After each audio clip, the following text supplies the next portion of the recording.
পৃথিবীর বৃহত্তম দ্বীপ হিসেবে গ্রিনল্যান্ড নামটি অনেকেরই জানা, কিন্তু জানেন কি রাজনৈতিকভাবে এই দ্বীপটি ডেনমার্কের অন্তর্ভুক্ত হলেও ভৌগোলিকভাবে গ্রিনল্যান্ড উত্তর আমেরিকা মহাদেশের অংশ। বিশ্ব মানচিত্রে কানাডার উত্তর পূর্বে অবস্থিত গ্রিনল্যান্ডকে যতটা বড় দেখায়, আয়তনে কিন্তু এই দ্বীপটি এত বড় না। ত্রিমাত্রিক পৃথিবীকে দ্বিমাত্রিক মানচিত্রে প্রকাশের জটিলতার কারণে বিষুবরেখা থেকে কোনো স্থলভাগের দূরত্ব যত বাড়ে, সেটি মানচিত্রে দেখতে তত বড় দেখায়। সে কারণে মানচিত্র অনুযায়ী গ্রিনল্যান্ডকে অস্ট্রেলিয়ার কয়েক গুণ বড় মনে হলেও আসলে এর আয়তন অস্ট্রেলিয়ার 4 ভাগের 1 ভাগ মাত্র। অনন্য এই দ্বীপটি সম্পর্কে আমাদের আজকের ভিডিওতে আলোচনা করব। তো চলুন শুরু করা যাক। আটলান্টিক মহাসাগর ও উত্তর মহাসাগরের মাঝে অবস্থিত এই দ্বীপটি ডেনমার্কের একটি স্বায়ত্তশাসিত অঞ্চল। তবে গ্রিনল্যান্ড ভৌগোলিকভাবে আমেরিকা মহাদেশের অংশ হলেও রাজনৈতিক এবং সাংস্কৃতিক দিক থেকে এই দ্বীপটি ইউরোপের অংশ। গ্রিনল্যান্ডের 80% অঞ্চল বরফ এবং হিমবাহ দ্বারা আবৃত। তারপরেও দেশটির নামের মর্যাদা রাখার জন্য হয়তোবা কিছু কিছু অঞ্চলে সবুজের দেখা মিলে।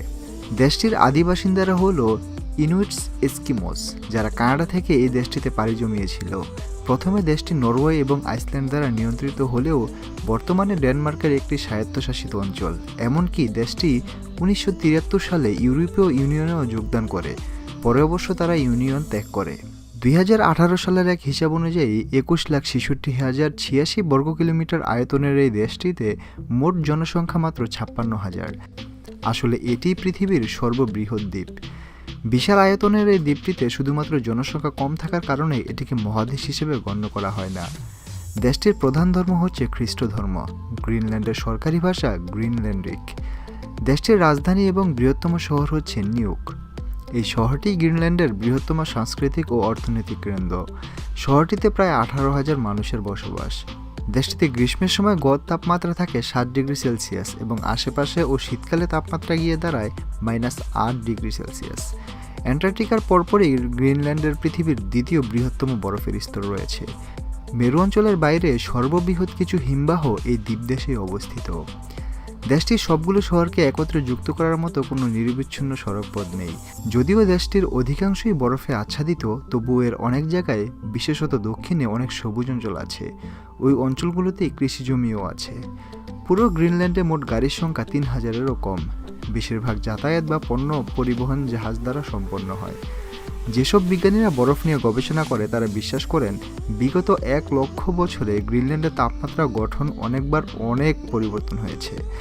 1946 সালে মার্কিন যুক্তরাষ্ট্র $1 বিলিয়ন বিনিময়ে গ্রিনল্যান্ড কেনার অফার দিয়েছিল, কিন্তু ডেনমার্ক দ্বীপটি বিক্রি করতে রাজি হয়নি। গ্রিনল্যান্ডে প্রায় 255 প্রজাতির মাছ পাওয়া যায়। একই সাথে দেশটির প্রধান রপ্তানিযোগ্য পণ্যও হচ্ছে এই মাছ। দেশটিতে গ্রীষ্মে কখনোই সূর্য অস্ত যায় না। শীতকালে দেশটিতে আপনি অসম্ভব সুন্দর নর্দার্ন লাইটস অথবা অরোরা বোরিয়ালিস দেখতে পাবেন। গ্রিনল্যান্ডের মানুষেরা সাধারণত সামুদ্রিক মাছ ও শিকার করা পাখি খেয়ে থাকেন। গ্রিনল্যান্ডের জাতীয় খাবার হচ্ছে সুয়াসাত। এটি অনেক রকমের সামুদ্রিক মাছ, আলু, পেঁয়াজ সহযোগে রান্না করা এক ধরনের স্যুপ। স্যালমন মাছের মতো দেখতে ক্যাপিলন মাছ দেশটিতে সবচেয়ে বেশি জনপ্রিয়। এই দেশে আরও একটি জনপ্রিয় খাবার হচ্ছে হরিণের লিভার, যা সরাসরি কোনো রকম রান্না করা ছাড়াই খাওয়া হয়। অত্যন্ত কম জনসংখ্যার এই দেশটিতে আত্মহত্যা করার হার সবচেয়ে বেশি। শুনতে আশ্চর্য লাগলেও এটিই সত্যি। গ্রিনল্যান্ডে পৃথিবীর সবচেয়ে বড় ন্যাশনাল পার্ক অবস্থিত। এটি প্রায় 3,75,000 বর্গ কিলোমিটার এলাকা জুড়ে বিস্তৃত। গ্রিনল্যান্ডের মানুষের জীবিকার প্রধান উৎস মৎস্য শিকার, তিমি শিকার ও মুদ্রাঙ্কন ইত্যাদি।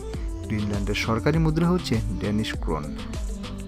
তো এইসব মিলেই হচ্ছে গ্রিনল্যান্ড। আসলে দেশটির নাম গ্রিনল্যান্ড হলেও দেশটিতে সবুজের দেখা মেলা ভারী দুষ্কর।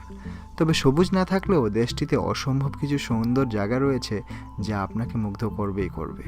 তো এই ছিল আমাদের আজকের ভিডিও। যদি ভিডিওটি ভালো লাগে থাকে লাইক করুন, কমেন্ট করুন, শেয়ার করুন আপনার বন্ধুদের সাথে। আর যদি ভালো না লাগে তাহলে সেটাও কমেন্ট করে আমাদের জানান। আর আপনি যদি আমার চ্যানেল নতুন হয়ে থাকেন, লাল সাবস্ক্রাইব বাটনটি ক্লিক করে পাশে আসা বেল আইকনটিতে প্রেস করুন। দেখা হবে পরের ভিডিওতে। Thanks for watching.